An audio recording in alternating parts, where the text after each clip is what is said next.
If the little stones which you have rolled from under your feet were able to speak, they would relate to you a great story, the story of this old world of ours, as it was thousands of years ago. Stop. They cannot, however, and the story will not be told by them. Stop. But let us suppose that one particular pebble could talk and that it seized the opportunity to do so. Stop.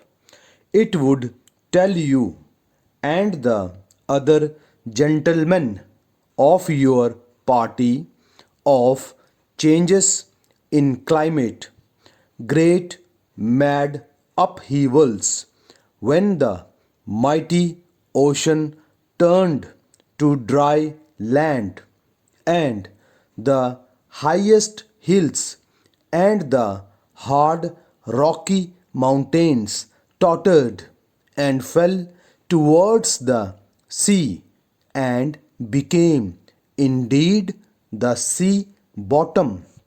Stop.